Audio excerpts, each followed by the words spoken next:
Alright, so today we got one deck dungeon, aka RNG Death by Snu-snu Simulator. So inside the box you get a decent amount. You get some little dime baggies here. You got your rules journal or book or whatever you want to call it. You get a little campaign book for continuous playing and torturing of yourself.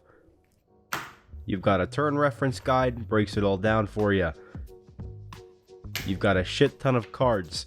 You use these all the way through, skills, monsters, encounters. And the good stuff. A bunch of dice and shit. Nice.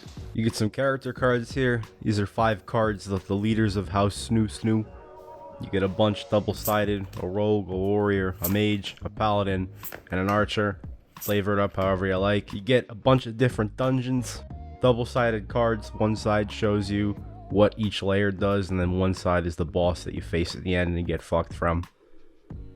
So when you start the game, you get rid of 2 cards, you put 4 down, you get rid of another 2 cards, and you pick up a card. It's pretty straightforward, very easy to play if you're solo or you're lucky and have a few friends. So you pick a card and flip it over, and what do you get? Pile of shit. Turn 1, you get screwed. Too bad, so sad. Start over again.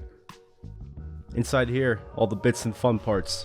Get some Legend of Zelda hearts, some magic dice, some dexterity dice, some strength dice, and some other dice that help you do literally anything. Every combat or encounter you have, there's a bunch of dice you have to roll. You look on your character sheet, you have blue, pink, and yellow icons. You roll a number of dice according to how many icons you have.